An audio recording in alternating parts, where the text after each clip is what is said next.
The desert wind carried sand and blood across the Kuwaiti checkpoint in the winter of 2003. Captain Garrett Strauss pressed his hand against the wound in Captain Nathan Blackstone's chest, watching the light fade from his friend's eyes as the distant rumble of A-10 warthogs echoed across the dunes. The friendly fire had torn through their convoy with 30-millimeter rounds from the GAU-8 Avenger cannon, shredding metal and flesh without mercy or distinction. Nathan's hand gripped Strauss's sleeve with what little strength remained. His voice came in gasps between the blood that filled his lungs. "My daughter, Kira, she's only 4 years old." "I know, brother. I know." Strauss kept pressure on the wound even though he could feel Nathan's life slipping through his fingers like the sand beneath them. "Promise me." Nathan's eyes locked onto his with desperate intensity. "Make her stronger than me. Teach her everything. Keep her safe." The words came harder now as Nathan fought for each breath. Behind them, the rest of the Delta Force team secured the perimeter while medics worked on the other wounded. But Strauss knew Nathan was beyond saving. He had seen enough death to recognize its approach. "I promise," Strauss said. "I swear on my life, Nathan. I'll take care of her." Nathan's grip loosened. His eyes found the stars above the smoke and end fire. "Tell her her father loved her. Tell her honor matters." Then he was gone. Strauss stayed there in the sand with his friend's body long after the medics confirmed what he already knew. The wind continued its relentless push across the desert, indifferent to the promises made in blood, indifferent to the betrayal that had just taken place under the guise of military accident. Somewhere in the darkness, Colonel Vincent Harlow watched through night vision optics and smiled at how perfectly the operation had eliminated the one man who knew too much about Sandstorm Patriot. This is the story of how a promise made in Iraq War sand would expose America's greatest betrayal 33 years later. Captain Kira Blackstone wiped down the bar at the anchor with the practiced motion of someone who had done it 1,000 times. The dim lighting cast shadows across weathered wood that smelled of spilled beer and cigarette smoke that decades of ventilation had never quite removed. Her movements were methodical and tired, the performance of a woman working a double shift to make rent in expensive San Diego. But beneath the exhaustion, she showed the customers her mind remained sharp as a blade. Her eyes swept across the room in patterns drilled into her since childhood. Posture, body language, hand positions. The telltale bulge of concealed weapons. The nervous energy of someone waiting for something. The practiced calm of someone trained to blend in. She cataloged every detail and stored it in the tactical awareness that had kept her alive through 2 combat deployments and 56 nights under cover in this bar. The mission had started 8 weeks ago when Colonel Patricia Raines from Army Criminal Investigation Command had pulled Kira into a classified briefing room and laid out photographs of stolen military hardware showing up in terrorist attacks from Kabul to Helmand Province. $52 million in weapons, M4A1 carbines with advanced optics, AN-PVS-31 dual-tube night vision systems, Harris PRC-152 encrypted radios. Equipment that should have been in armories was instead killing Americans overseas. The theft network traced back to San Diego port operations. Someone with access and authority was moving hardware through civilian shipping channels. The investigation had gone cold twice before when suspects disappeared or evidence vanished. This time they needed someone who could slip into the shadows and stay there until the network revealed itself. Kira had volunteered without hesitation. Special Forces training had prepared her for worse than serving drinks to dock workers and off-duty military personnel. She had spent 2 months building her cover identity as Emma Lawrence, a bartender, with a failed marriage and student loan debt, someone forgettable and invisible. Tonight was her 56th shift. She had memorized the regulars. Old Joe, who came in at 8 and left at midnight, never more than 3 beers, always alone at the corner table where he stared at photos from war. Tommy, the dock supervisor who gossiped about union politics and container shipments. Maria, the waitress who worked doubles to support her 2 kids and never complained about the customers who grabbed her waist. Kira knew their stories because good cover required total immersion. But her real attention focused on the anomalies, the faces that appeared too frequently or not frequently enough, the conversations that stopped when she approached, the patterns that suggested coordination rather than coincidence. Staff Sergeant Wyatt Cordell had been one of those anomalies for 3 weeks now.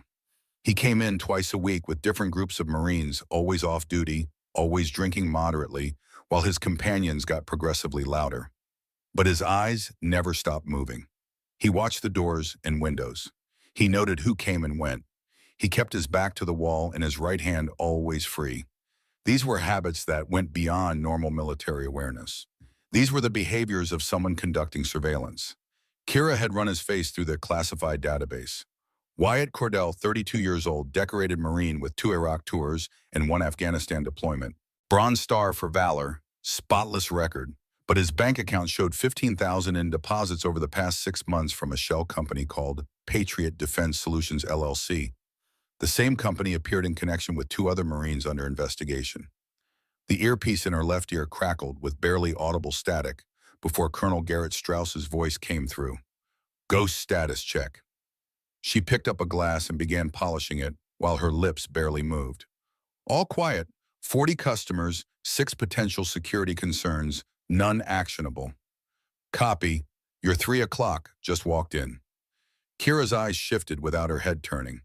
Wyatt Cordell had entered with 4 other Marines, their laughter cutting through the ambient noise of the bar. But something felt wrong. Their movements were too synchronized, their eyes too alert beneath the performance of casual drinking. They found a corner table with clear sightlines to the bar and all exits. I see them, Kira murmured. Tactical positioning, coordinated arrival. This isn't social. Agreed. Thought. Strauss paused. The man in the surveillance van 3 blocks away had been her godfather since birth and her primary tactical trainer since she turned 12. He knew her capabilities better than anyone alive. He also knew when something was about to go wrong. That's William Cordell's grandson. I served with his grandfather in Korea. Good family, traditional military values. Makes him dangerous if he's been turned, Kira said, or tragic if he's been manipulated. Strauss's voice carried the weight of someone who had seen good soldiers corrupted by desperate circumstances.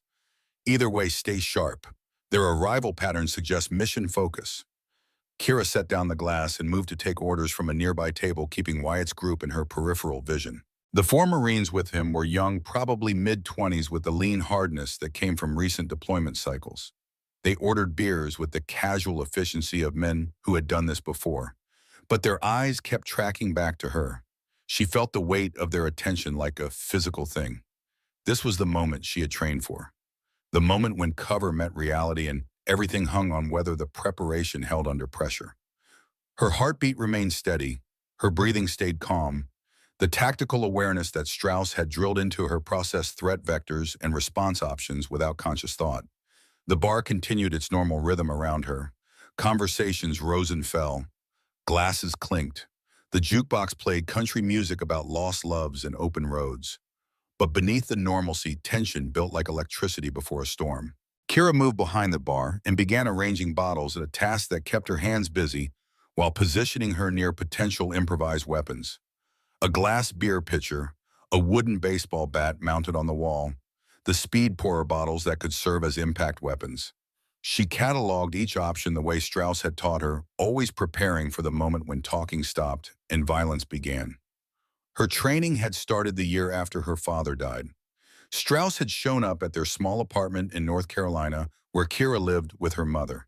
He had knelt down to her 5-year-old eye level and said, "Your daddy was the best soldier I ever knew. He made me promise to teach you everything he taught me. You want to learn?" She had nodded, not understanding what she was agreeing to, only knowing that this man had kind eyes and spoke of her father with respect. The training had been gradual at first. Martial arts classes, shooting at the range, hiking and camping trips that taught land navigation and survival skills. As she grew older, the lessons intensified. Hand-to-hand combat, tactical driving, threat assessment, situational awareness. By the time she entered West Point at 18, Kira was already more lethal than most Special Forces operators. Strauss had never explained why he pushed her so hard. He never spoke about the promise he made to her dying father. He simply showed up year after year, teaching her to be a weapon wrapped in discipline and honor. Now watching Wyatt Cordell stand and walk toward the bar with controlled casualness, Kira understood that all those years of preparation had been building toward moments exactly like this. He leaned against the bar with his forearms on the wood close enough that she could smell the beer on his breath and see the tension in his shoulders. His smile was practiced and empty. "Another round for my boys." "Coming up?" Kira reached for the taps, keeping her body angled to maintain peripheral awareness of his hands and the rest of his team. 4 sets of eyes watched from the corner table. 2 other customers had quietly moved away from the immediate area as if sensing something wrong. Wyatt's hands shot out and clamped around her wrist. The grip was precise and controlled, targeting pressure points with the kind of knowledge that came from Marine Corps martial arts program training. His eyes locked onto hers with sudden intensity. "You're not a bartender." The bar noise seemed to drop away. Kira felt her training take over the cascade of tactical decisions happening faster than conscious thought. Assess the threat, calculate response options, control the engagement zone. She kept her face calm and her voice steady. "Let go of my wrist. Not until you tell me who you really are." Wyatt's grip tightened fractionally. Behind him, his 4 companions pushed back their chairs in near-perfect synchronization. Their movements held the precision of rehearsed coordination. This was a planned operation. Kira's mind mapped the tactical situation in microseconds. 5 hostiles, enclosed space with 40 civilians, multiple exit points, but all require passing through the engagement zone. Nearest backup is Strauss, 3 blocks away. Rules of engagement require avoiding civilian casualties and maintaining cover as long as possible. Her eyes flicked toward the back exit for half a second, measuring distance and obstacles. A bar towel hung within reach of her left hand. The heavy glass pitcher sat 2 feet away. Both could serve as improvised weapons if needed. Her breathing maintained the 4-count tactical rhythm Strauss had drilled into her since age 12. 4 seconds in, 4 seconds hold, 4 seconds out, 4 seconds hold. The pattern kept adrenaline controlled and decision-making clear. "Last warning," Kira said quietly. "Let go." Wyatt leaned closer instead. His whisper cut through the remaining distance between them. "Your father didn't die in combat. Colonel Harlow murdered him. Iraq War 2003. Friendly fire that wasn't an accident." The words hit Kira like a physical blow. Her world narrowed to Wyatt's face and the impossible thing he had just said. Her father's death was documented, investigated, closed. A tragic accident during combat operations. She had read the sanitized reports. She had attended the memorial service. She had spent 33 years believing the official story. But Wyatt's eyes held truth, not manipulation. He believed what he was saying. The moment of shock lasted less than a second before training reasserted control. Deal with immediate threat first. Process intelligence later. Kira's free hand came up in a sharp strike to Wyatt's elbow, targeting the radial nerve cluster with precise force. His grip spasmed open involuntarily as pain shot through his arm. She pivoted her weight and pulled him forward, using his momentum against him while driving her other elbow toward his solar plexus. But Wyatt was no amateur. He twisted at the last second, taking the strike on his shoulder instead of his core, and used his greater mass to push her back against the bar. The 4 Marines exploded into motion. The bar erupted from uneasy tension into violent chaos in the space between heartbeats. The first Marine came at Kira from her left side, young and fast, his punch aimed at her head with committed force. She grabbed the aluminum serving tray from the bar and brought it up in a tight arc, catching his fist with ringing impact that vibrated through her arm. Before he could reset, she drove the edge of the tray into his shoulder, where the nerve bundle clustered at the junction of muscle and bone. He dropped to one knee with a gasp that cut through the sudden chaos of shouting and scrambling customers. The second Marine tried to circle behind her, looking for the tackle that would pin her against the bar and end the fight through simple mass advantage. Kira sensed him more than saw him, spatial awareness tracking the threat vector. She spun and brought her boot up in a low kick that caught him in the outer thigh, dead-legging the muscle with a strike that would leave him limping for days. As he stumbled, she followed with an elbow to the side of his head, controlled force that sent him sprawling into scattered bar stools. The third Marine was smarter. He grabbed her from behind in a bear hug that lifted her feet off the ground, arms pinning hers to her sides with crushing pressure against her ribs. For a moment she couldn't breathe, couldn't move, trapped in the hold. Strauss's voice echoed in her memory from a training session when she was 16. "When someone bigger gets their arms around you, you have 3 weapons left. Your head, your feet, and their expectation that you'll panic." Kira snapped her head backward, feeling the impact against the Marine's nose and the wet crack of cartilage breaking. His grip loosened just enough. She drove her heel down onto his instep with all her weight behind, it grinding bone against bone. His arms released completely as he staggered back. She spun inside his reach and hammered her elbow into his solar plexus, driving the air from his lungs in an explosive gasp. He doubled over, and Kira was already moving, tracking the fourth Marine, who had grabbed a beer bottle and broken it against the bar edge. Jagged glass caught the dim light as he came at her with the weapon raised. The civilians scattered toward the exits, their shouting creating a wall of noise that made tactical communication impossible.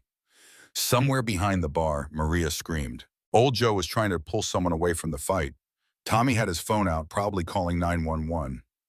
Kira's mind processed the bottle fighter's approach with cold calculation. He held the weapon wrong thumb on top instead of ice pick grip, which meant he was improvising rather than trained. His footwork was sloppy weight too far forward. Amateur mistake. She waited until he committed to the slash, then shifted her weight and caught his wrist with both hands. One smooth motion redirected his momentum and broke his balance. She twisted his arm behind his back and drove him face first into the bar with enough force to stun but not cause permanent damage. The bottle fell from his grip and shattered on the floor. That left Wyatt. He had circled to her right during the fight with his teammates, and now he stood between her and the exit, pulling a folding tactical knife from his pocket. The 3-inch blade locked open with a metallic click that cut through the bar noise. His face was hard and focused, no longer playing at being drunk. "I don't want to hurt you," Wyatt said, "but I will if I have to. You need to come with us." Kira's hand found the broken beer bottle one of the Marines had dropped. She raised the jagged glass between them, maintaining distance, while her mind calculated angles and timing. "You're attacking a federal agent conducting an authorized operation. Stand down before this gets worse." "Federal agent?" Wyatt's laugh was bitter. "They said you were working for foreign intelligence. They said you were compromised. They showed us proof." "Who showed you proof?" Kira kept her weight balanced, ready to move in any direction. "Who gave the orders for this operation?" "Colonel Harlow from I." The bar doors crashed open with enough force to bounce off the walls. Military police flooded into the room, their boots striking the floor in synchronized rhythm that cut through the chaos like a blade. The shift from scattered fighting to controlled authority happened in seconds. Flashlights mounted on weapons swept across the space, identifying targets and securing the scene. Lieutenant Morgan Hayes led the entry team, her voice cutting through the noise with command authority. "Everyone on the ground, hands where we can see them now." The Marines, who were still standing, hesitated, caught between following orders and the mission they thought they were executing. Hayes didn't give them time to decide. She moved forward with her weapon raised, but not aimed, her team fanning out to control the space. For a moment, Kira thought it was over. The backup had arrived. The situation was contained. She could lower the broken bottle and let the MPs sort out who was who. Then Wyatt lunged. He came at her with the knife in a committed thrust, no longer trying to capture, but to stop her permanently.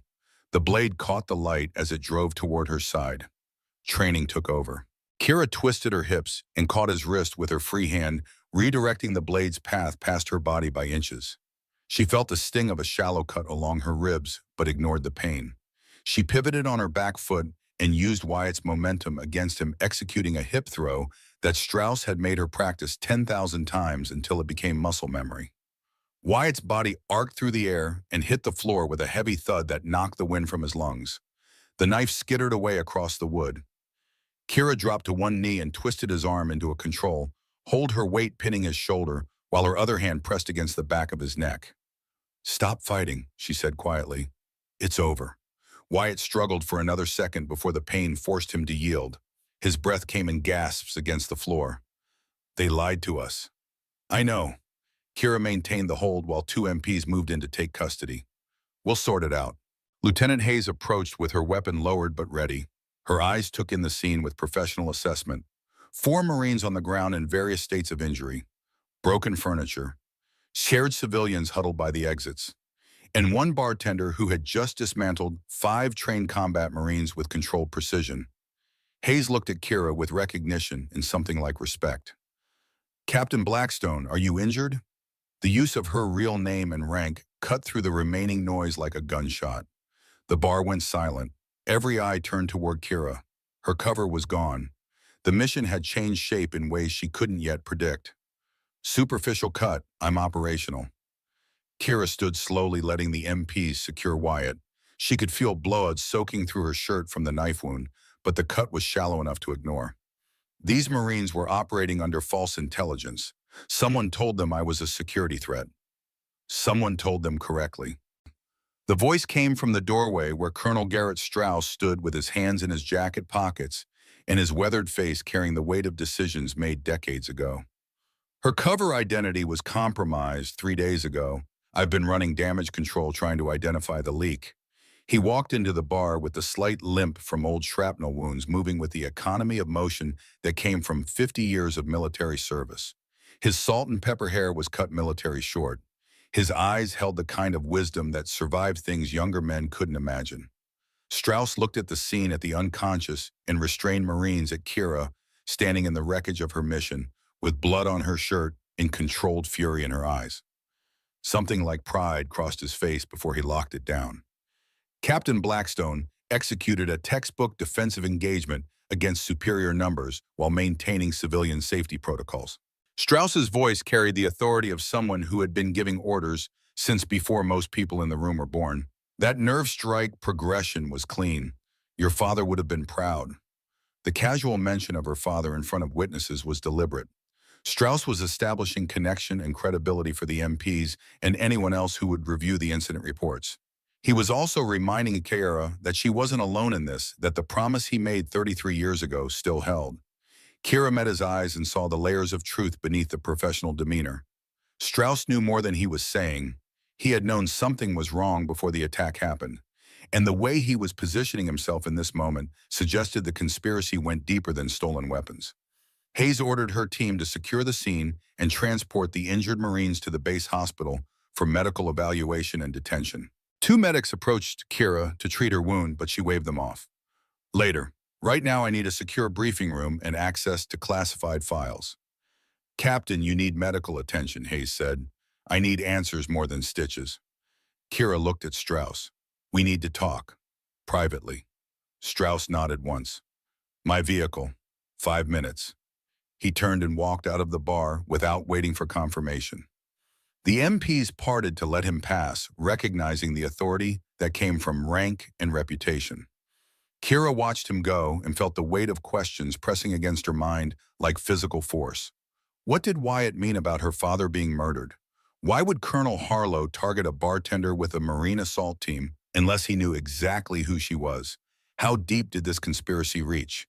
And most importantly, what had Strauss been hiding from her for 33 years? The medics insisted on at least cleaning and bandaging her wound before she left. Kira stood still while they worked her mind already 3 steps ahead into the investigation that was no longer about stolen weapons but about betrayal and murder that reached back to Iraq War. The cut was shallow, requiring only butterfly bandages and antibiotic ointment. The medic wrapped her ribs with gauze and warned her to watch for signs of infection. She thanked him with automatic politeness while her thoughts spun through tactical implications and threat assessments. Hayes approached as the medics finished. Captain, I need a statement for my report. Everything I did was within authorized rules of engagement for a federal operation under assault, Kira said. Those Marines were victims of false intelligence provided by someone with access to classified information.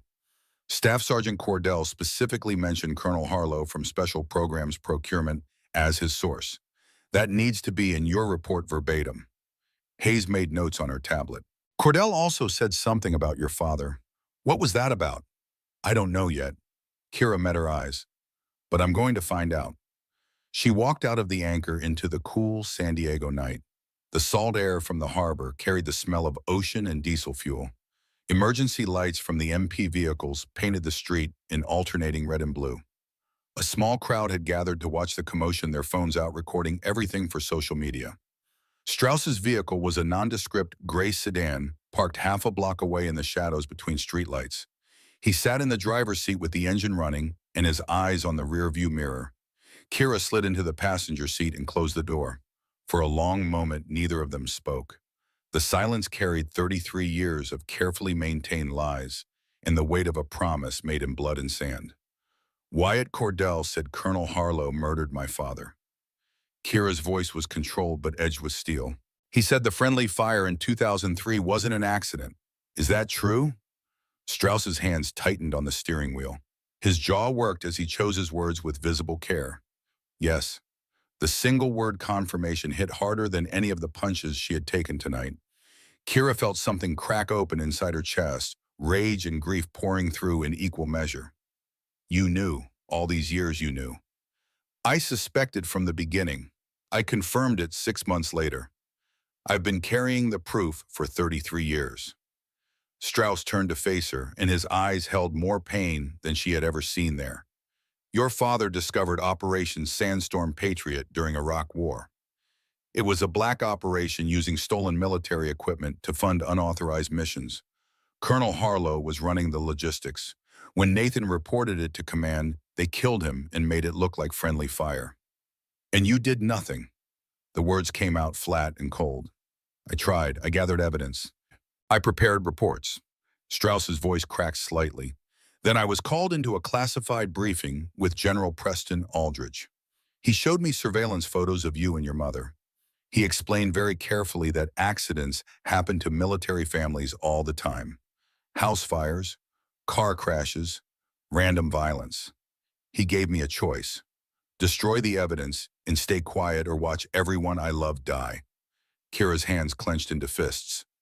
So you chose silence. I chose time. Strauss reached into the back seat and pulled out a worn leather document case. I destroyed the copies they knew about, but I kept the originals, and I made a promise to your dying father that I would prepare you to finish what he started. Everything I taught you, every skill I drilled into you, every hard lesson and brutal training session, it was all preparing you for this moment. He handed her the case. The leather was aged and cracked, marked with dust from decades of storage. Your father's original investigation notes, communications records, financial documents, recorded conversations, everything you need to prove Harlow and Aldridge murdered him and continued the operation for 33 years. Kira took the case with shaking hands. Opening it felt like opening her father's coffin. Inside were manila folders stuffed with documents, photographs, and evidence that represented the last days of Nathan Blackstone's life. His handwriting filled the margins of reports. His voice was preserved on tape recordings. His dedication to duty and honor stared out from every page. One document caught her attention. A handwritten note paper-clipped to a photograph of Kyra at age 4 holding her father's hand at some long-forgotten park. The note was in her father's handwriting. If anything happens to me, someone must finish this. The corruption goes to the top. They will kill to protect it. But the truth matters more than safety. Honor demands justice. For Kira. So she grows up in a military that deserves her service. Tears blurred Kira's vision. She blinked them back with fierce control, refusing to let grief overwhelm tactical necessity. Her father had died for this. Strauss had spent 33 years preparing her for this. She would not waste their sacrifice on weakness. What's the play, she asked. We finish what Nathan started. Strauss put the car in gear and pulled away from the curb. But we do it smart. Harlow knows his operation against you failed. He'll be moving assets, covering tracks, preparing contingencies. We have maybe 72 hours before he disappears or eliminates everyone who can connect him to Sandstorm Patriot. Then we move faster. Kira's mind shifted into operational planning mode, processing variables and plotting approach vectors. Who else knows about this? Colonel Raines from CID knows you're undercover investigating weapons theft. She doesn't know about Sandstorm Patriot or your father. Lieutenant Hayes is solid, but she's just following orders. The MPs who responded tonight will file reports that go through normal channels, which means Harlow will have access within hours. So we have limited backup and compromised communication channels. Kira nodded slowly. What about Cordell? He mentioned Harlow specifically. That means he has information. Cordell was recruited 6 months ago. His mother has stage 4 cancer. Treatment costs are bankrupting the family. Someone approached him with Kira a story about helping national security. He thought he was doing the right thing. Strauss glanced at her. His grandfather served with me in Korea. His father died in Somalia under suspicious circumstances. The Cordell family has been serving this country for 3 generations and getting betrayed for their trouble. Then we give him a chance at redemption. Kira closed the document case. Bring him into the operation. Use his knowledge of Harlow's network. Turn him from asset to ally. That's a risk. He attacked you with lethal intent tonight. He attacked who he thought was a traitor. When he learns the truth, he'll fight twice as hard for justice. That's the kind of soldier his family raised him to be. Kira met Strauss's eyes. You trained me to read people. I read him during the fight. He's not corrupt. He's desperate and manipulated. Give him the truth and he'll become our strongest weapon. Strauss drove in silence for several blocks, considering the tactical and moral implications. Finally, he nodded. Your call, Captain. This is your operation now. I'm just backup. You're more than backup. You're the only person I trust completely. Kira looked out at the San Diego streets passing by in the darkness. But you're right. This is my fight. My father started it. I'm going to finish it. They drove to a secure facility on the north side of the naval base where CID maintained classified briefing rooms and detention cells. Strauss had already called ahead. Colonel Rains was waiting in the operations center with Lieutenant Hayes and a medical team to properly treat Kira's wound. The facility was sterile and cold, all concrete and fluorescent lights and the smell of industrial cleaner. But it was secure, no windows, limited access points, encrypted communications, a fortress built for secrets and the people who kept them.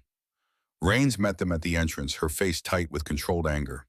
She was a career officer who had worked her way up through military intelligence, someone who believed in the system even when the system failed. Learning that one of her investigations had exposed a 33-year-old murder conspiracy was not sitting well. Captain Blackstone, you look like hell, Rains said by way of greeting. Combat has that effect, ma'am. Kira followed her inside Shimon. Colonel Strauss briefed me on the broader situation. The implications are staggering. Rains led them to a secure conference room and closed the door. If what you're claiming is true, we're talking about high-level conspiracy murder of a military officer and ongoing theft of military assets. This goes beyond my authority to investigate. Then we expand the circle carefully. Kira set the document case on the table. My father's evidence is 33 years old, but the conspiracy is ongoing. Harlow's weapons theft connects to the original Sandstorm Patriot operation. We can prove continuity of criminal enterprise, assuming we can move fast enough before evidence disappears. Rains opened the case and began sorting through documents. Her face went progressively paler as she realized the scope of what she was reading. This is explosive. If this becomes public before we have ironclad cases built, careers will be destroyed and guilty parties will walk on technicalities. Then we move in silence until we're ready to strike. Kira winced as the medic began cleaning her wound properly. Cordell mentioned specific details about Harlow's orders tonight. We interview him thoroughly, use his knowledge to map the current network.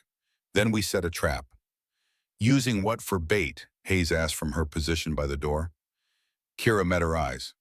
Me. Harlow knows I'm the daughter of the man who discovered Sandstorm Patriot.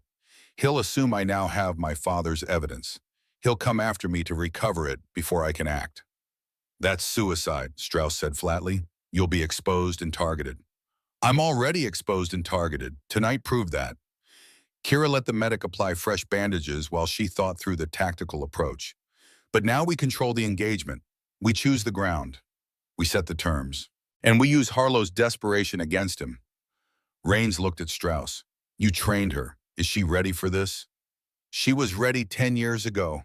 Strauss's voice carried absolute certainty. I've been holding her back, protecting her, trying to keep the promise I made to Nathan. But she's right. This is her fight, and she's the only one who can win it. The room fell silent except for the hum of fluorescent lights and the distant sound of traffic outside the secure facility. Kira felt the weight of decisions settling over her shoulders like her father's ghost, placing his hands there in blessing and burden. Everything she had trained for, everything Strauss had taught her, every skill and lesson and hard-won capability. It had all been preparation for this moment when justice and duty aligned with personal need for truth. She thought about her father dying in Strauss's arms in the Kuwaiti desert. She thought about 33 years of lies and carefully maintained silence. She thought about Wyatt Cordell and his family, and all the other soldiers whose service had been betrayed by the corruption that Sandstorm Patriot represented. Set up the interview with Cordell, Kira said. I want to know everything he knows about Harlow's operation. Then we plan the engagement. 48 hours. That's the window we have before Harlow goes to ground. 48 hours to build a case that will hold up against a 33-year conspiracy protected by a general, Raines said. That's ambitious. Ambitious is what my father died trying to do. Kira stood ignoring the pain in her ribs. I'm not dying. I'm finishing what he started. And when it's done, Colonel Vincent Harlow and General Preston Aldridge will answer for every crime they have committed since Iraq War. She walked to the window and looked out at the base sprawling in the darkness below. Somewhere out there, Harlow was receiving reports about tonight's failed operation. He would be calculating his next move, preparing contingencies, deciding who needed to be silenced, and how quickly he could cover his tracks. But he had made one critical mistake. He had attacked Nathan Blackstone's daughter without understanding that her father's death had created something far more dangerous than a whistleblower. It had created a weapon, trained by the best, motivated by love and honor, and absolutely committed to justice regardless of cost. The game had changed tonight. The mission had evolved from investigating weapons theft to exposing murder and treason. And Captain Kira Blackstone was done playing defense. It was time to hunt. The safe house sat in a quiet neighborhood 15 miles from the naval base, the kind of anonymous suburban rental that intelligence agencies kept for operations requiring discretion. Kira arrived just after dawn, her ribs taped beneath a fresh shirt and her mind already processing the tactical variables of the next 48 hours. The rising sun painted the sky in shades of orange and red that reminded her uncomfortably of desert sand and old blood. Strauss was waiting inside with coffee and the kind of tension that came from too many years carrying secrets. The house was sparse and functional, a table covered in maps and surveillance photos, weapons laid out for inspection and maintenance, communications equipment that could reach encrypted channels without leaving digital traces. Everything needed for an operation that existed in the shadows between official sanction and plausible deniability. Wyatt Cordell sat on a folding chair with a GPS monitor locked around his ankle and defeat written across his face. The young Marine who had attacked her 12 hours ago now looked like what he actually was, a good soldier who had been manipulated by people he trusted. His jaw was bruised from where Kira had taken him down. His eyes carried the weight of realizing he had been fighting on the wrong side. Kira set her go-bag on the floor and studied him with the clinical assessment Strauss had taught her. Posture showed exhaustion, but not broken spirit. Hands were steady despite the situation. Eyes met hers directly without the evasion of someone hiding additional secrets. Whatever else Wyatt Cordell was, he was done lying. Tell me everything, Kira said without preamble. How Harlow recruited you, what he told you, what your orders were. Wyatt took a breath and began talking. The story came out in careful detail, a confession that felt like purging poison from a wound. 6 months ago, his mother's cancer diagnosis had come back terminal. Stage 4. Aggressive treatment was the only option, but the costs were staggering. The VA benefits covered basics, but the experimental treatments that might save her life cost hundreds of thousands of dollars his family didn't have. Someone had approached him at a bar near Camp Pendleton, a civilian contractor who seemed to know everything about Wyatt's situation. The man had offered a solution: private security work, legitimate operations supporting national security. The pay was excellent and the work was straightforward. All Wyatt had to do was follow orders and not ask too many questions. The first few jobs were simple surveillance, Wyatt said. Watch a warehouse, note who comes and goes, report license plates and arrival times. I told myself it was real intelligence work, that I was helping protect the country. When did it change? Kira kept her voice neutral, letting him talk without judgment. 3 months in, they asked me to recruit other Marines. Good guys with financial problems or family situations that made them vulnerable. I brought in the 4 who were with me last night. We were told we were part of a classified counterintelligence operation identifying foreign infiltration of military installations.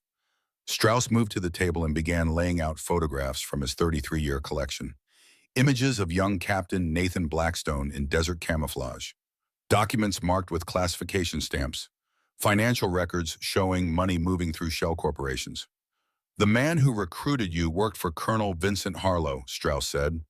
Harlow has been running illegal operations since Iraq War. He uses good soldiers like you as disposable assets. When the operation gets exposed, you take the fall while he walks away clean. Wyatt's face hardened. Last night they told us Captain Blackstone was a foreign agent who had infiltrated the investigation. They showed us fabricated intelligence reports, photographs that looked legitimate. They said she was about to compromise an active operation and Americans would die if we didn't stop her. So you tried to stop me, Kira said. Yes, ma'am, and I'm sorrier than I can express. Wyatt met her eyes. My grandfather served in Korea. My father died in Somalia during Black Hawk Down.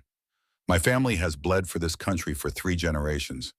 Last night I dishonored everything they stood for. Last night you were a victim of the same conspiracy that killed my father in 2003. Kira pulled out a chair and sat across from him. Colonel Harlow murdered Captain Nathan Blackstone when my father discovered Sandstorm Patriot. That operation never ended. It just evolved. The weapons theft we're investigating now is a continuation of the same criminal enterprise. She watched understanding and horror cross Wyatt's face as the implications settled in. He had not just been manipulated into attacking a federal agent. He had been used by the same people who had murdered a decorated officer and covered it up for 33 years. What do you need from me? Wyatt asked quietly. Everything you know about Harlow's operation. Meeting locations, communication protocols, names of everyone involved, payment methods, chain of command. Kira leaned forward. You said you reported to a civilian contractor. I need his name and how to contact him. Marcus Webb, former Army dishonorable discharge for something he claims was a frame job. He runs a security consulting company called Patriot Defense Solutions. That's the shell company that paid us. Strauss made notes on a tablet while Kira continued the interview. Over the next 2 hours, Wyatt laid out the structure of Harlow's network with the precision of someone who had been part of it. 15 Marines and sailors on the regular payroll. 3 civilian contractors running day-to-day operations. A logistics chain that moves stolen equipment through commercial shipping channels using falsified manifests and bribed port inspectors. The meet protocols were sophisticated, encrypted communications using Signal app on burner phones that were replaced monthly, code phrases for different types of operations, cash payments made in public locations with high foot traffic to prevent surveillance. And at the center of it all, Colonel Vincent Harlow pulling strings and issuing orders while maintaining official distance from the criminal enterprise. Harlow never met with us directly, Wyatt said. Webb delivered orders and payments, but twice I overheard phone calls. Webb was taking instructions from someone he called the colonel, and once I heard him mention a general. General Preston Aldrich, Strauss said. He's Harlow's protection, has been since Iraq War. Kira stood and walked to the window, her mind assembling pieces of the tactical puzzle. Harlow would be moving to protect himself after last night's failure. That meant either going to ground or eliminating threats before they could act. She needed to force his hand, make him commit to a course of action she could exploit. When is the next scheduled meet? She asked. Wyatt checked his phone, scrolling through encrypted messages. Tomorrow night, Pier 22 at the commercial fishing dock. We're supposed to provide security for an equipment transfer. Webb said it was critical we maintain the timeline despite complications. Complications, meaning me. Kira turned back to face them. Harlow is moving the operation. He knows his cover is blown, so he's trying to complete one last major transaction before disappearing. Or it's a trap, Strauss said. He knows you have your father's evidence now. He knows you'll be investigating. Setting up a meet is a good way to draw you out and eliminate the threat permanently. And then we walk into the trap knowingly and turn it against him. Kira moved to the table and began studying the maps of Pier 22. The location was industrial and isolated.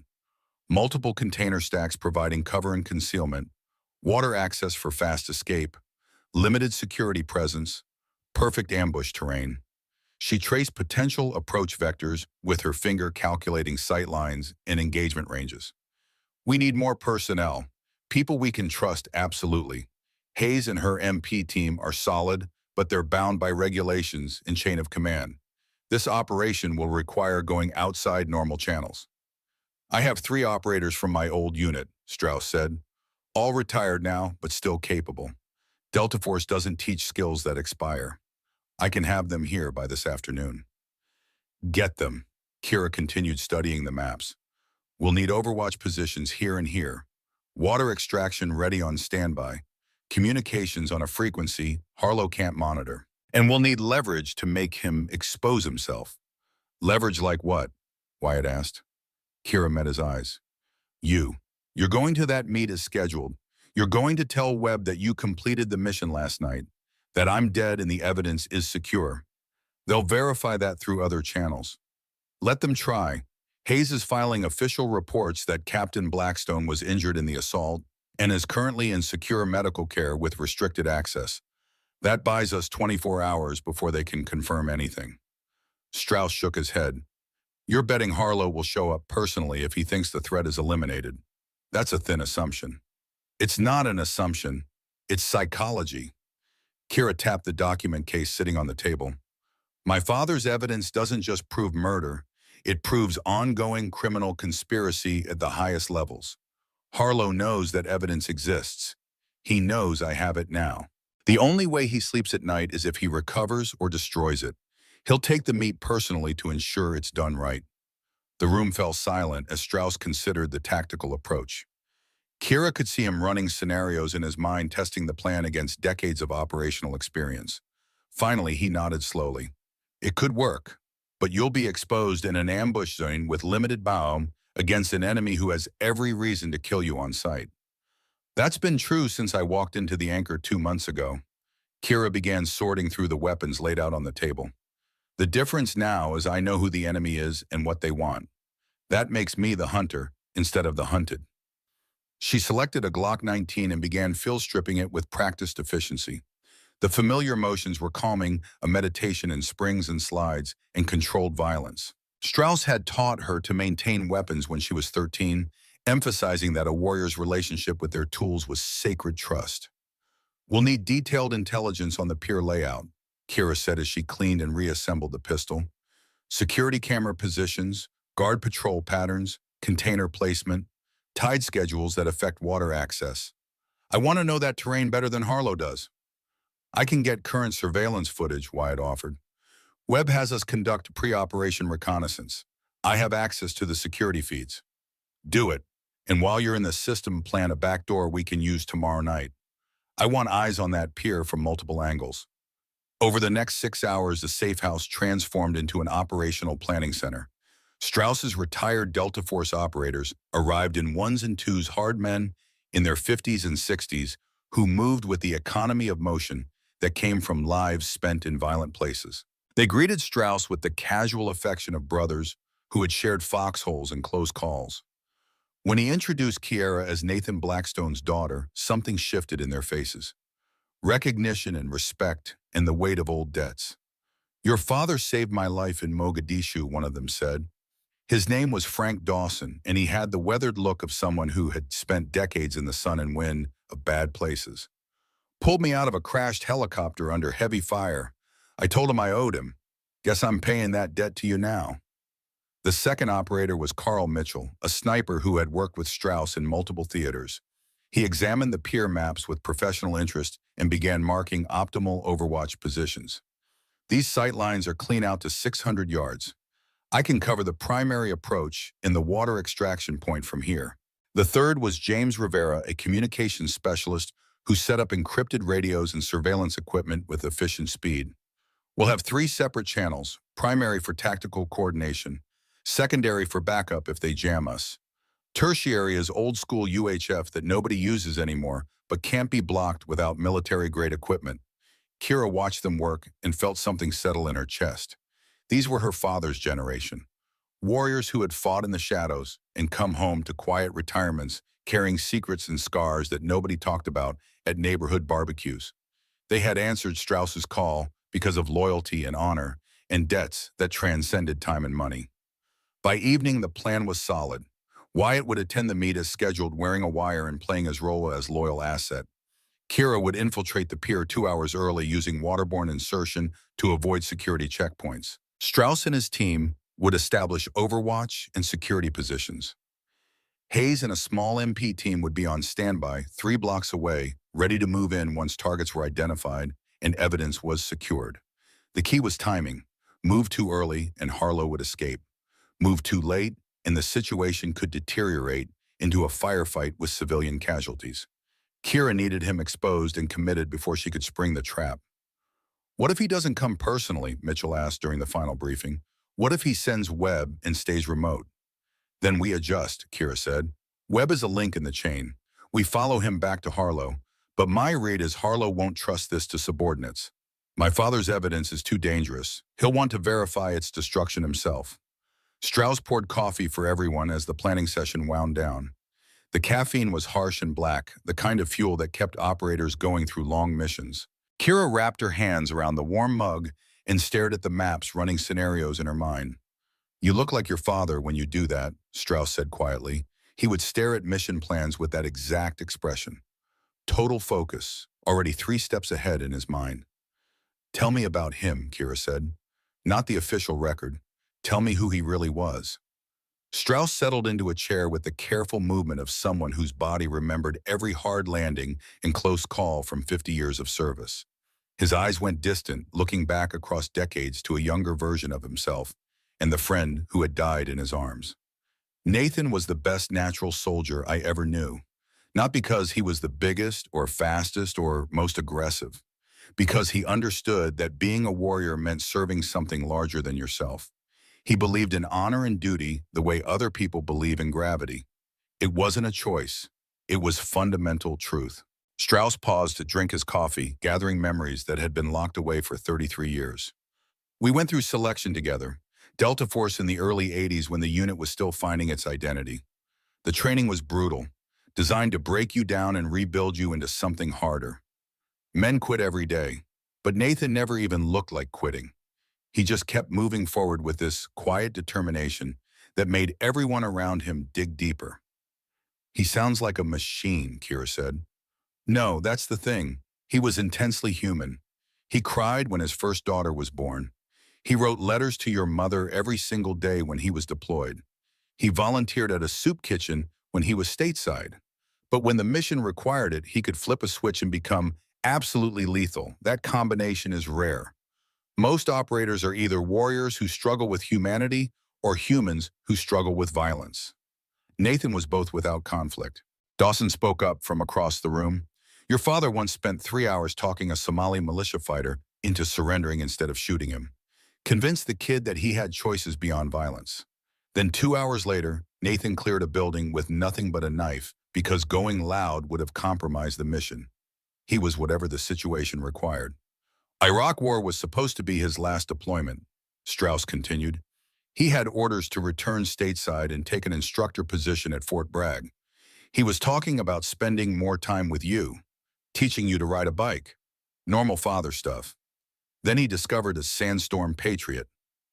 The room went quiet. Even the operators who knew the story felt the weight of that moment. The decision Nathan Blackstone had made that sealed his fate. He came to me with the evidence, Strauss said, showed me the falsified manifests and financial records, explained how Harlow was stealing equipment and selling it to fund black operations that weren't authorized by Congress or sanctioned by command. Nathan wanted to report it through official channels. I told him to be careful. That kind of corruption doesn't exist without powerful protection.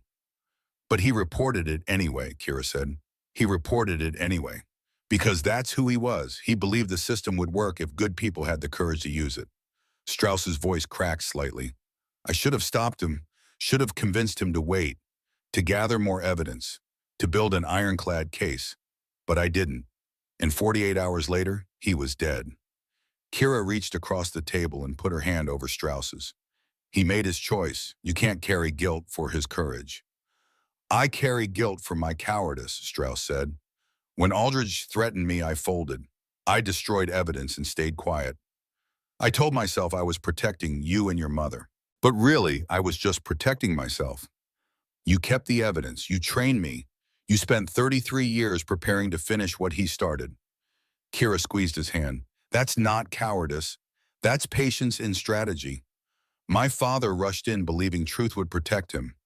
You taught me to be smarter than that, to use honor as a weapon instead of wearing it as a target. Strauss met her eyes and something unspoken passed between them. Forgiveness and understanding, and the acknowledgement that they were both shaped by Nathan Blackstone's death in different ways. Tomorrow night we finish it, Kira said. For him. For all the soldiers who trusted the system to protect them and got betrayed. We finish it. The night passed in preparation and rest. Kira lay on a cot in one of the bedrooms, staring at the ceiling and listening to the quiet sounds of operators checking equipment and running communications tests. Her ribs ached despite the pain medication. The butterfly bandages on her knife wound pulled tight when she breathed. But the discomfort was distant background noise compared to the clarity of purpose that filled her mind. She thought about her father's last moments in the Kuwaiti desert, the pain and confusion of being shot by friendly fire, the betrayal of knowing someone on his side had ordered his death, the desperate hope that his evidence would survive him and that justice would eventually come. 33 years was a long time to wait for justice, but tomorrow night, Nathan Blackstone's daughter would deliver it with interest. Kira woke before dawn to find Strauss already up and running final equipment checks. The retired operators moved through the house with professional efficiency, their movements economical and practiced. These were men who had done this hundreds of times before. The pre-mission routine was as natural as breathing. Mitchell has the pier under surveillance, Strauss reported. Security is light, 2 guards on a predictable patrol pattern. The container configuration matches our maps. Weather forecast shows clear skies and mild wind. Conditions are optimal. Wyatt, Kira asked. Confirmed with Webb 2 hours ago. Meade is still on for 2,300 hours. Webb thinks last night's operation was successful. He's expecting Wyatt to provide details about your death and the evidence recovery. Kira nodded and began her own preparation. She dressed in dark tactical clothing without insignia or identifying marks. A low-profile plate carrier held ceramic trauma plates front and back. Her Glock 19 rode in a thigh holster with 3 spare magazines on her belt. A fixed-blade knife strapped to her support side provided backup. Communications gear included a bone conduction earpiece that left her hearing unobstructed and a throat microphone that would pick up subvocalized speech. She caught Strauss watching her with an expression that mixed pride and concern. You don't have to do this, he said.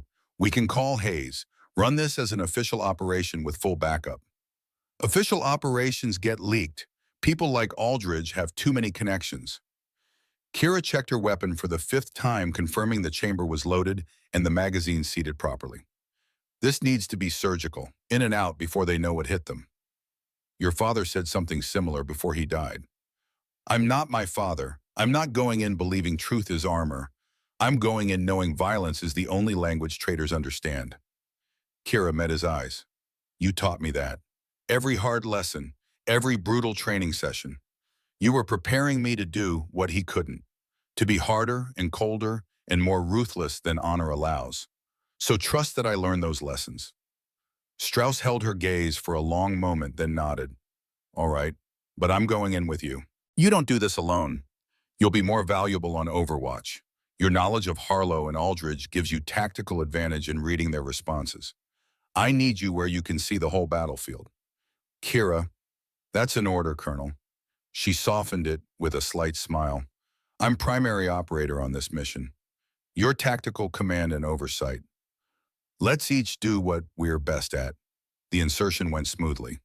Kira slipped into the harbor water, 300 yards from Pier 22, at 2100 hours, 2 hours before the scheduled meet.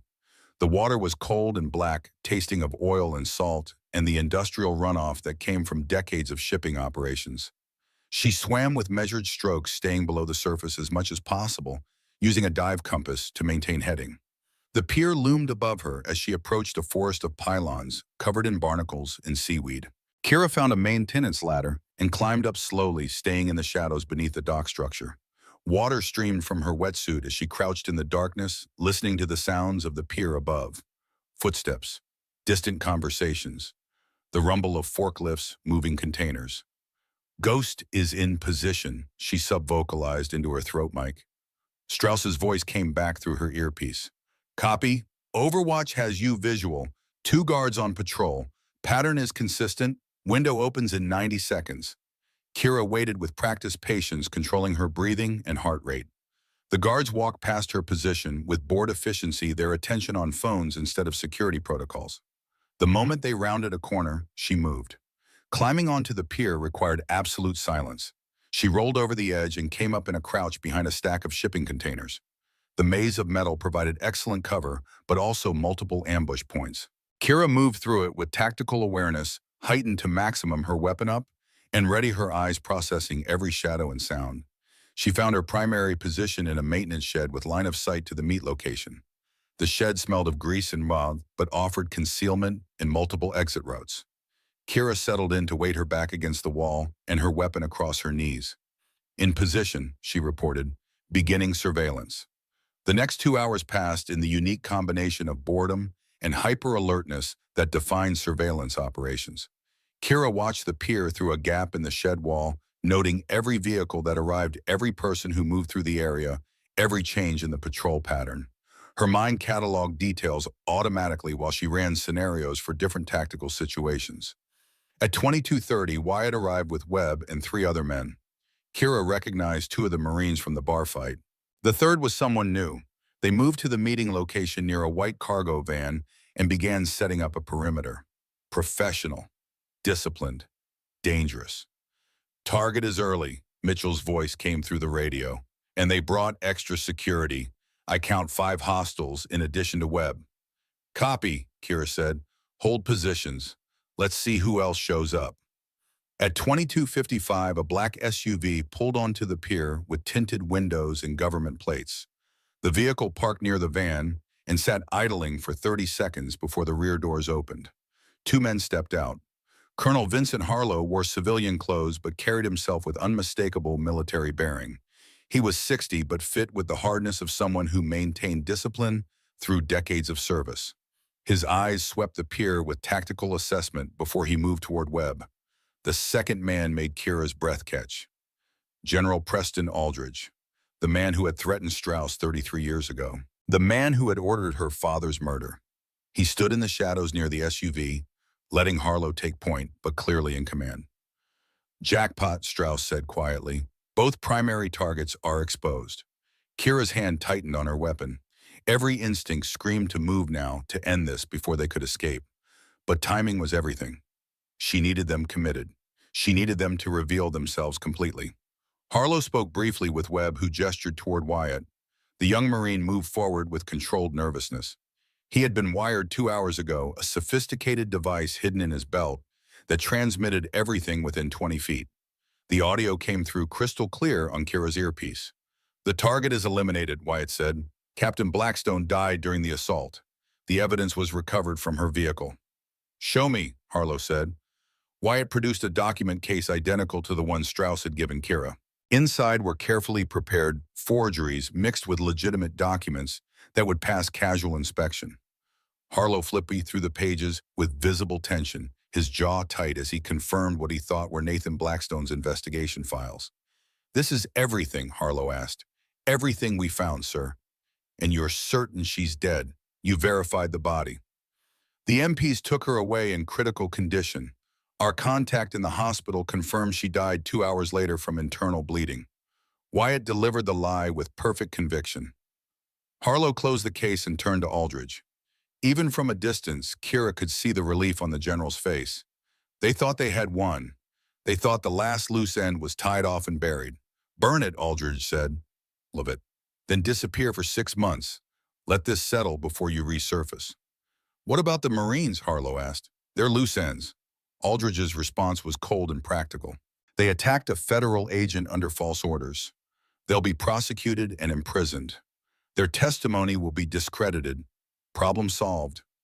Kira's rage burned white hot in her chest. They were planning to sacrifice Wyatt and the others to cover their tracks. Good soldiers manipulated and betrayed, then thrown away like disposable assets. Hawk, I'm moving, Kira said into her mic. Negative ghost. Hold position. We need more evidence. They just confessed to conspiracy and murder on a wire. That's enough.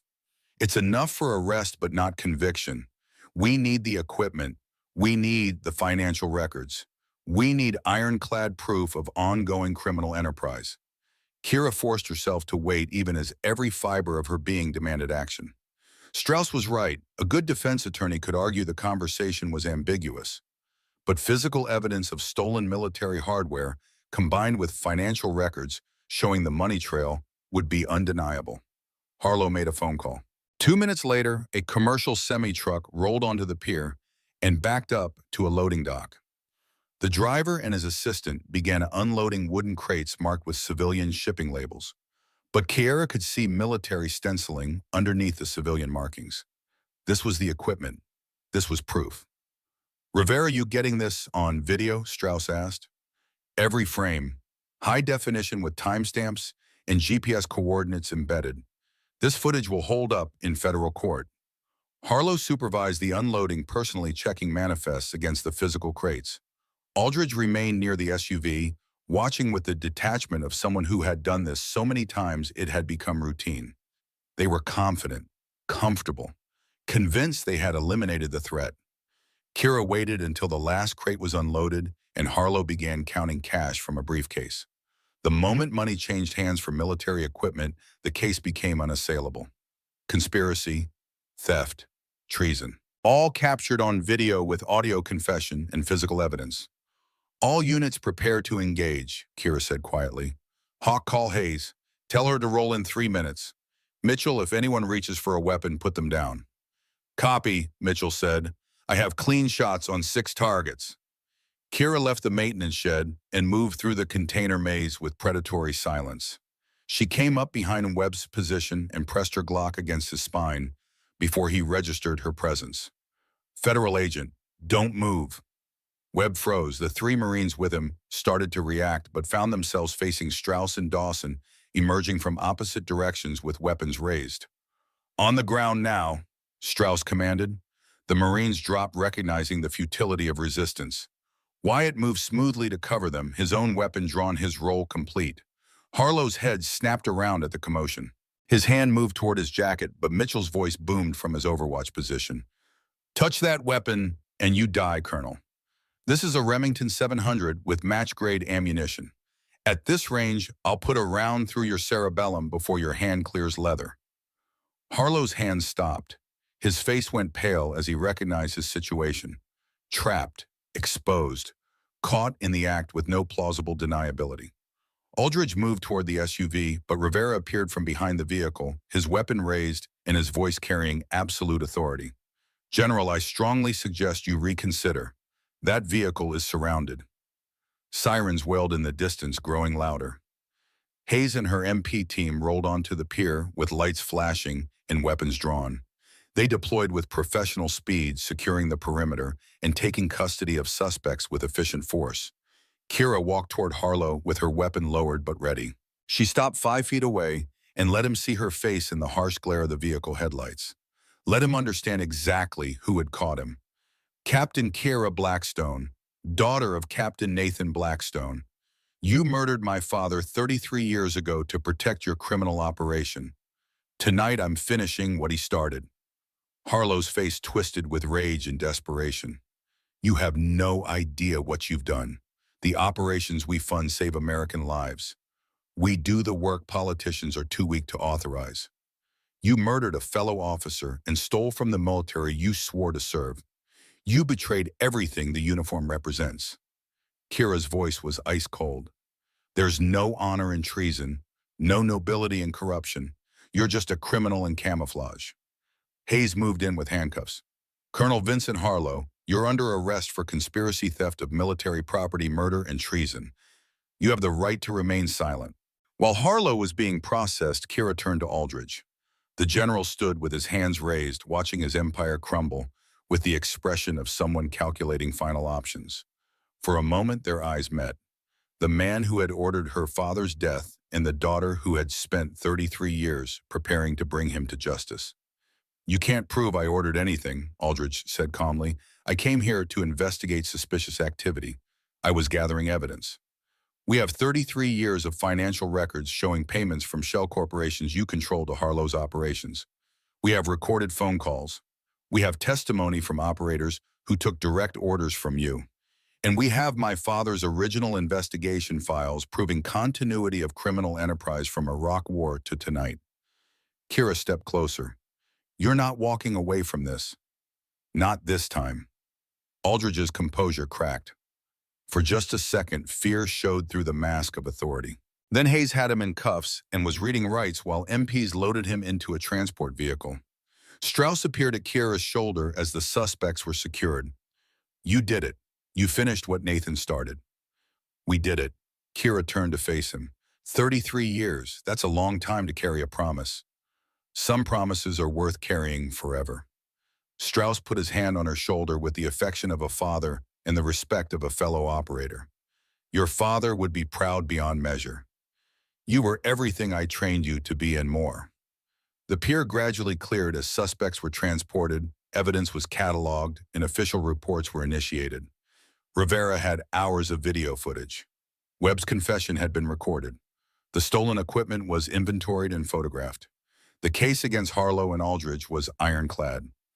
Kira stood on the pier watching the sun rise over the harbor. The same sun that had risen over the Kuwaiti desert 33 years ago when her father died believing truth and honor would protect him. He had been wrong about that, but he had been right that some fights were worth dying for. She just hoped he would forgive her for being willing to kill for them instead. The interrogation rooms at the Naval Criminal Investigative Service building were designed to break people down through psychological pressure and physical discomfort. Harsh fluorescent lighting, metal furniture bolted to concrete floors, cameras recording every movement and word. But Colonel Vincent Harlow sat across from Kira with the calm of someone who had survived worse than uncomfortable chairs and aggressive questioning. 48 hours had passed since the pier arrest. Harlow had refused to speak without his attorney present, a military defense lawyer who specialized in high-profile cases and understood how to exploit procedural technicalities. General Preston Aldridge remained equally silent in a separate facility, his decades of experience with classified operations teaching him that patience and legal maneuvering could wear down even the strongest prosecution. But Kira had advantages they didn't anticipate. Her father's evidence was meticulous and damning. The video footage from the pier captured conspiracy in real time. And most importantly, Wyatt Cordell and 3 other Marines had turned witness, providing detailed testimony about the network's operations in exchange for immunity and protection. Your operators are cooperating, Kira said, sliding a tablet across the table, showing transcripts of Wyatt's statement. They're providing names, dates, locations, financial records, everything we need to prove continuous criminal enterprise going back 33 years. Harlow glanced at the tablet without touching it. His attorney, a sharp woman in her 50s named Margaret Chen, leaned forward slightly. My client has no comment on allegations made by junior enlisted personnel who were themselves engaged in criminal activity. Junior enlisted personnel who were manipulated by your client into believing they were serving their country. Kira pulled out photographs from her father's investigation files. Images of stolen equipment manifest from 2003. Financial records showing the same shell corporations operating then and now. Operation Sandstorm Patriot never ended. You just changed the names and continued stealing from the military you swore to protect. Captain Blackstone, unless you're prepared to file formal charges, this interview is over, Chen said. Formal charges were filed this morning. Conspiracy, theft of military property, murder of Captain Nathan Blackstone, treason. Kira laid out arrest warrants signed by a federal judge. Your client faces life imprisonment at minimum. The death penalty is under consideration given the treason charges. For the first time, something flickered across Harlow's face. Not fear exactly, more like recognition that his situation was worse than he'd calculated. He leaned close to his attorney and whispered something Kira couldn't hear. Chen's face tightened. My client wishes to discuss potential cooperation in exchange for reduced sentencing. Kira kept her expression neutral, but inside she felt the first crack in Harlow's armor. I'm listening. General Aldridge ordered the operations. He controlled the finances. He made the strategic decisions. My client was following orders from a superior officer. Chen pulled out her own documents. Colonel Harlow is prepared to provide complete testimony against General Aldridge, including documentation of direct orders and recorded conversations in exchange for consideration regarding the death penalty. It was a calculated move. Sacrifice Aldridge to save himself. Give prosecutors the bigger target in exchange for life imprisonment instead of execution. Kira had expected this. Conspiracies fell apart when participants tried to save themselves. Your client murdered my father in 2003, Kira said quietly. Friendly fire that wasn't friendly. Following orders doesn't excuse pulling the trigger. Harlow spoke for the first time, his voice carrying the weight of justification he'd been building for 33 years. Your father discovered classified operations that were protecting American interests. He was going to expose programs that saved lives. I did what was necessary for national security. The rage that burned in Kira's chest was cold and controlled, forged through decades of training into something harder than simple anger. You murdered a decorated officer to protect your criminal enterprise. You stole military equipment and sold it for profit. You betrayed every value you swore to uphold. And you did it for money, not national security. You're a soldier, Captain. You know, sometimes the mission requires hard choices. I know the difference between hard choices and treason. Kira stood and gathered her files. Your cooperation is noted. The prosecutor will consider it when determining sentencing recommendations. But understand this clearly. You're spending the rest of your life in a cell. The only question is whether that cell is in a military prison or a federal supermax facility. She walked out of the interrogation room with controlled steps, not allowing Harlow to see how much satisfaction she took from watching his composure crack. In the observation room, Strauss waited with Colonel Raines and two federal prosecutors who had taken over the case once treason charges were filed. He'll roll on Aldridge, one of the prosecutors said. That testimony plus your evidence gives us an unbeatable case against the general. What about the other operators in the network, Raines asked. We've identified 15 military personnel who took payments. Some knew they were committing crimes. Others thought they were supporting legitimate operations. The ones who cooperate get consideration, Kira said. The ones who stay silent get prosecuted to the fullest extent. Wyatt Cordell and his team are victims who made mistakes under pressure. They deserve a second chance. But anyone who knew they were stealing and stayed silent anyway needs to face consequences. Over the next week, the network unraveled with accelerating speed. Marines and sailors who had taken payments came forward with attorneys seeking deals in exchange for testimony. Civilian contractors disappeared or lawyered up. Financial forensics traced money through a dozen shell corporations back to accounts controlled by Aldridge from. The scope of the conspiracy was staggering. $52 million in stolen equipment was just the visible portion. The investigation revealed a criminal enterprise that had operated for 33 years, generating hundreds of millions in illegal profits. Kira spent 70 hours giving depositions and testimony, walking prosecutors through her father's evidence, and explaining how the current investigation connected to operations from Iraq War. She showed them financial records that proved continuity. She provided technical analysis of how the theft network operated. She demonstrated beyond any doubt that this wasn't isolated criminal activity, but systematic betrayal at the highest levels of military command. Through it all, Strauss remained at her side, not as commanding officer or mentor, but as the man who had promised her dying father to keep her safe and teach her strength. That promise had taken 33 years to fulfill, but standing in federal courtrooms and secure briefing rooms, Kira understood that every lesson and hard training session had been preparing her for exactly this moment. 2 weeks after the peer arrests, General Aldridge was formally charged with 17 counts, including murder, conspiracy, theft, and treason. The military court-martial would be followed by federal prosecution. Legal experts predicted the trial would take years and generate intense media scrutiny. The betrayal of a two-star general was national news. The murder of a decorated officer to cover up corruption was a scandal that reached the highest levels of Pentagon leadership. But before the legal proceedings consumed everything, there was one piece of personal business Kira needed to complete. Arlington National Cemetery occupied rolling hills across the Potomac River from Washington, D.C., a field of white headstones marking generations of service and sacrifice. Kira walked among the graves in her dress uniform with Strauss beside her, and Wyatt Cordell following at a respectful distance. The autumn air carried the smell of cut grass and distant rain. Captain Nathan Blackstone's grave sat beneath an oak tree, the headstone simple and dignified like the man it marked. The inscription had read for 33 years, Captain Nathan Blackstone, born 1960, died 2003. killed in action Iraq War, devoted husband and father. Kira knelt at the grave with her father's investigation files in a protective case. She had kept them through the trial preparation, but now it was time to let them rest. She placed the case gently against the headstone. "Mission complete, Dad," she said quietly. "Colonel Harlow and General Aldridge are facing justice. Your evidence proved everything you suspected. The operation is dismantled. The stolen equipment is recovered, and everyone who betrayed you is going to prison for the rest of their lives." Strauss knelt beside her, his weathered hands placing a folded American flag against the grave. "I kept my promise, Nathan. Your daughter is everything you hoped she'd be and more. Strong, smart, honorable. She finished what you started. She made them pay." They stayed there in silence while the wind moved through the oak leaves overhead. Kira thought about the father she barely remembered, trying to connect the heroic figure in Strauss's stories with her fragmentary childhood memories.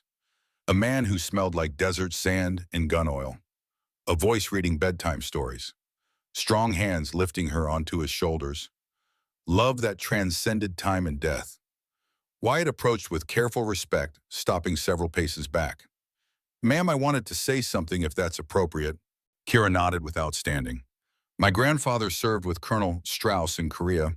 My father died in Somalia. I grew up hearing about honor and duty and sacrifice. I thought I understood what those words meant, but I didn't. Not really. Not until I saw what you did to get justice for your father." Wyatt's voice carried the weight of someone who had learned hard lessons. "You could have killed Colonel Harlow at the pier. You had cause and opportunity, but you chose justice over revenge. You chose the harder path. That's real honor. That's what my grandfather and father died believing in. Thank you for showing me what it actually looks like." "You were manipulated by people who exploited your values," Kira said. "That doesn't make you weak. It makes you human. What matters is you chose the right side when truth was revealed. That took courage. I'd like to serve under you someday, ma'am, if that's possible after everything." Kira stood and faced him directly. "When this is over, I'm taking a position at Fort Bragg, training the next generation of Special Forces operators. If you still want to learn, come find me. I'll teach you everything Colonel Strauss taught me. How to be strong without being cruel. How to serve with honor in a world that doesn't always value it. How to be the kind of soldier your grandfather and father would be proud of." Wyatt saluted with precision that showed Marine Corps discipline. Kira returned it, acknowledging not just the man before her, but the generations of service his family represented. They walked back toward the cemetery entrance in comfortable silence. The rows of white headstones stretched in every direction, marking sacrifices that ranged from Revolutionary War to yesterday's conflicts. Each stone represented a life given in service. Each name carried a story of duty and honor. "What happens now?" Strauss asked as they reached the parking area. "The trials will take years. Testimony, appeals, legal maneuvering." Kira looked back at the cemetery. "But the outcome is certain. Harlow and Aldridge are finished. The network is dismantled. Justice delayed by 33 years is still justice. And for you personally, Fort Bragg, training command, passing on what you taught me to the next generation." Kira met his eyes. "Someone needs to teach young operators that honor isn't weakness, that the system can work if good people have the courage to fight for it, that some promises are worth keeping no matter how long it takes." Strauss smiled with genuine warmth. "Your father would be incredibly proud. You took everything he believed in and everything I taught you and created something stronger than either of us alone could manage." 2 weeks later, Kira stood in a packed auditorium at Fort Myer for the awards ceremony that would recognize her actions. The room held 300 military personnel, their uniforms pressed and medals gleaming under fluorescent lights. Media cameras lined the back wall. This was the kind of story the military needed. Corruption exposed. Justice served. Honor restored. General Catherine Walsh, Army Chief of Staff, stood at the podium with Kira's citation in her hands. Walsh was a 3-star general who had broken barriers throughout her career, the first woman to command a combat brigade, and now the first to serve as Chief of Staff. Her presence signaled how seriously the military was taking this case. Captain Kira Blackstone demonstrated exceptional valor and dedication to duty in exposing a criminal conspiracy that operated for 33 years within military procurement channels. Walsh read from the citation. Through 8 weeks of undercover operations, Captain Blackstone maintained her cover identity despite significant personal risk. When her position was compromised, she defended herself against superior numbers while protecting civilian personnel and maintaining operational security. The audience listened in absolute silence. This wasn't a typical combat award.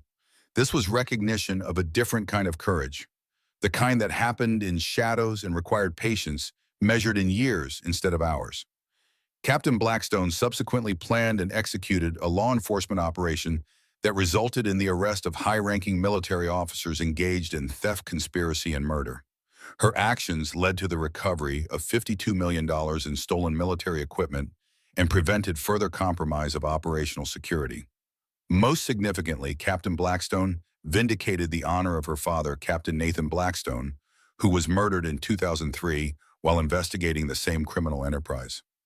Walsh's voice carried emotion now departing from the formal citation. This case represents the best traditions of military service. An officer who refused to accept injustice, who dedicated years to preparing for the moment when truth could be revealed, who chose duty over safety and honor over convenience. Captain Blackstone embodies everything we ask of our soldiers: courage, integrity, selfless service. She is a credit to her father's memory and an inspiration to everyone who wears the uniform. Walsh stepped forward and pinned the Distinguished Service Cross to Kira's uniform. The medal's blue ribbon and bronze cross felt heavier than their physical weight suggested. This was recognition not just from the military, but from history. Validation that her father's death had mattered, that 33 years of preparation had meant something. The audience rose in standing ovation. 300 military personnel showing respect and appreciation for justice finally served. Kira stood at attention, her eyes forward, feeling the weight of everything that had brought her to this moment. After Walsh presented Wyatt Cordell with his Navy Cross for courage, in turning witness and risking his life to expose corruption after Strauss received the Legion of Merit for 33 years of protecting classified evidence after the formal ceremony concluded and the audience dispersed, Kira found herself alone with General Walsh in a private office. "You've been offered several positions," Walsh said without preamble. "Special Operations Command wants you for counterintelligence. CID wants you for their corruption investigation unit. Even the FBI has expressed interest in recruiting you." "I've accepted the training position at Fort Bragg," Kira said. "May I ask why your talents could be better utilized in active operations?" "With respect, ma'am, the best way to prevent future corruption is to train young operators in real honor, to teach them that duty means protecting the institution, not personal advancement, to show them that courage sometimes means standing alone against powerful enemies within your own ranks." Kira met Walsh's eyes. "My father tried to fight corruption alone and was murdered. I had Colonel Strauss preparing me for 33 years. The next generation needs mentors who will teach them how to fight these battles and survive them." Walsh considered this, then nodded slowly. "The Army needs officers like you in training command. We've spent too long prioritizing technical skills over character development. Perhaps it's time we remembered that honor and integrity are force multipliers." "That's what my father believed, ma'am. I'm just carrying forward his legacy." "Then do it well, Captain. The soldiers you train will be fighting our wars for the next 30 years. Give them the tools to fight honorably and the wisdom to recognize when their own leadership has failed them." Kira left the meeting with orders in hand. She would report to Fort Bragg in 60 days to begin her assignment as senior instructor for the Special Forces Qualification Course. She would teach hand-to-hand combat tactical operations and survival skills. But more importantly, she would teach ethics and honor through example. She would show young operators that the hardest enemy to fight was sometimes the one wearing your own uniform. The evening after the ceremony, Kira met Strauss at a quiet bar near Arlington Cemetery. They sat in a corner booth with whiskey between them, the kind of cheap bourbon that soldiers had been drinking since before either of them was born. "To Nathan," Strauss said, raising his glass, "to all the soldiers who served with honor and got betrayed for it," Kira added. They drank in silence, feeling the burn of cheap liquor and expensive memories. Around them, the bar filled with off-duty military personnel. Young faces from a new generation. Some would serve honorably and go home to quiet retirements. Others would face impossible choices and moral compromise. A few would find themselves in situations like Nathan Blackstone, forced to choose between career and conscience. Do you think it will change anything? Strauss asked. The trial, the publicity, the reforms that will be promised and then quietly forgotten. I think good people will see what we did and remember they're not alone, Kira said. I think young soldiers will hear about my father standing up against corruption and know it's possible to fight back. I think the next time a senior officer tries to recruit desperate Marines into criminal enterprise, someone will remember Wyatt Cordell and make a different choice. That's optimism. That's faith. Faith that the institution can be better than the people who corrupt it. That's what my father believed. That's what got him killed. But it's also what drove you to spend 33 years preparing me to finish what he started. And it's what will get me through the next 30 years teaching young soldiers to be better than we were. Strauss smiled and raised his glass again. To 33 years, may the next generation not need that long to get justice. They drank again, and the whiskey tasted less bitter this time. 3 months later, Kira stood on a training range at Fort Bragg, watching a class of Special Forces candidates run through close-quarters combat drills. They moved with the aggressive confidence of young soldiers who believed they were already warriors. She recognized that confidence. She'd felt it herself at their age. Before she learned that real courage wasn't about being unafraid, it was about doing what was right even when fear threatened to overwhelm you. Corporal Harrison, you're telegraphing your strikes, Kira called out. An opponent reads that and counters before you can land the blow. Economy of motion, precision over power. Harrison adjusted and ran the drill again. Better this time. He was learning. They were all learning, not just how to fight, but how to think, how to assess threats and calculate responses, how to survive in hostile environments where the enemy wore uniforms that looked just like yours. During the lunch break, Wyatt Cordell approached with careful respect. He had reported to Fort Bragg 2 weeks ago after completing the pre-qualification requirements. The GPS monitor was gone from his ankle. The charges were dismissed in exchange for his testimony. He had a chance to rebuild his career in his honor. Ma'am, I wanted to thank you again for the opportunity. You earned it, Cordell. You made hard choices and testified against people who could have destroyed you. That takes courage. Kira pulled out a training schedule. But understand clearly, this course is brutal. 60% fail. The ones who succeed are physically and mentally exhausted. You'll question everything about yourself. You'll want to quit, and there will be moments when you think dying would be easier than continuing. Yes, ma'am, I understand. Good, because I'm going to push you harder than anyone else. Not because I don't trust you, because I do. I trust you to handle pressure and adapt to challenges. I trust you to become the kind of operator your grandfather and father would be proud to serve beside. But trust is earned through performance. Show me you deserve it. Wyatt nodded, his jaw set with determination. He understood what she was offering. Not just training, but redemption. A path from the worst mistake of his life to becoming something better than he'd imagined possible. That evening, Kira sat in her quarters reviewing training plans and candidate evaluations. Her phone rang with a number she didn't recognize. She answered with professional caution. Captain Blackstone, this is Special Agent Sarah Miller with the FBI. I'm calling about an ongoing investigation that may interest you. I'm listening. Operation Sandstorm Patriot was more extensive than your investigation revealed. We've identified connections to similar operations in 3 other military branches. It appears General Aldridge was part of a larger network. We'd like your expertise in unraveling it. Kira felt the familiar pull of operational necessity. Another conspiracy, more corruption, more soldiers betrayed by the people they trusted. The fight was never truly finished. There was always another enemy hiding in the shadows. I appreciate the offer, Agent Miller, but I'm committed to training command for the next 3 years. The soldiers I'm teaching now will be fighting these battles in 5 or 10 years. I need to prepare them. What if this network is still actively operating? What if more soldiers are being manipulated right now? Then you have my father's evidence as a template for investigation. You have the legal precedents from the Harlow and Aldridge prosecutions. You have everything you need to build cases. What you need isn't another operator. It's institutional will to root out corruption wherever it exists. Kira paused. But if you identify junior enlisted personnel being manipulated, send them to me. I'll teach them how to recognize corruption and fight it without getting killed in the process." Miller was silent for a moment. "That's not the answer I expected. I'm not the soldier you expected. I'm not interested in being a corruption hunter for the next 30 years. I'm interested in creating a generation of soldiers who won't tolerate corruption in the first place. That's how you win this fight. Not by catching criminals after the fact, but by building a military culture that makes that level of betrayal impossible." That's ambitious, Captain. My father tried to fight corruption alone and was murdered.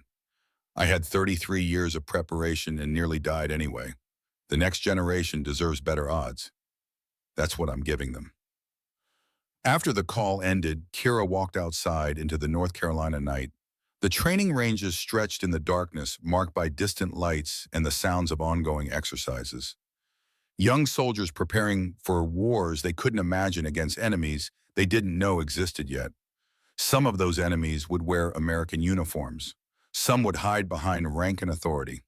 Some would exploit loyalty and duty for personal gain. It was an ugly truth that the military preferred not to acknowledge. But Kira had learned it the hardest way possible. Her father had died trying to expose corruption while believing the system would protect him. She had survived by learning the system could be corrupted, but that individual honor could still shine through. Now she would teach that lesson to every soldier who passed through her training course. Not how to be cynical or paranoid, but how to be intelligent and watchful. How to recognize the difference between hard orders and illegal orders. How to stand up against authority when authority was wrong. How to be warriors who protected not just the nation, but the values the nation represented. It was ambitious, maybe impossible, but Nathan Blackstone had believed in impossible causes. And Garrett Strauss had spent 33 years preparing his daughter to fight battles that couldn't be won through simple violence. Kira walked back to her quarters, feeling her father's presence like a hand on her shoulder, and Strauss's wisdom like armor around her heart. The fight wasn't over. It would never be over. But for tonight, justice had been served. Honor had been restored. And the next generation would learn from sacrifices that stretched back to a Kuwaiti desert and a promise made in blood. She opened her laptop and began writing the curriculum for her ethics course. The first lesson would be simple. Honor is not weakness. Duty is not blind obedience. And courage sometimes means standing alone against the people who should be standing beside you. Captain Nathan Blackstone had died believing those things. Colonel Garrett Strauss had lived 33 years proving them. And Captain Kira Blackstone would spend the rest of her career teaching them to every soldier who would listen. Because that's what justice looked like.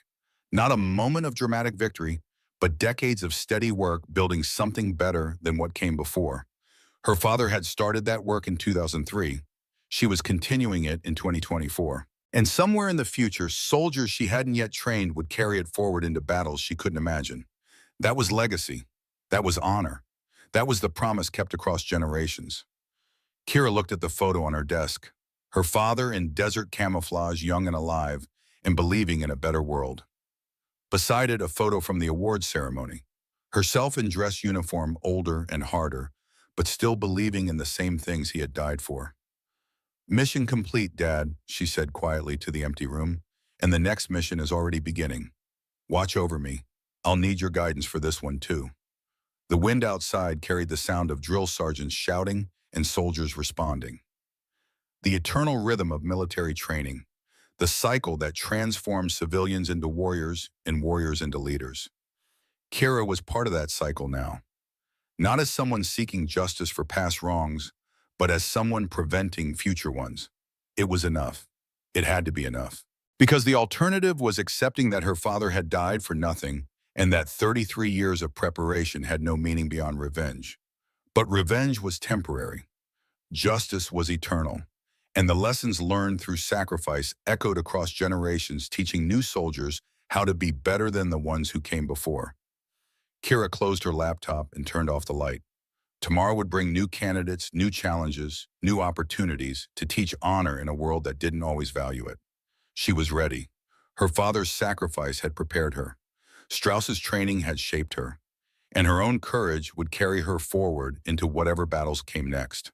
The betrayal was exposed. The criminals were punished. The honor was restored. Now came the harder work of making sure it never happened again. And Captain Kira Blackstone was exactly the right soldier for that mission.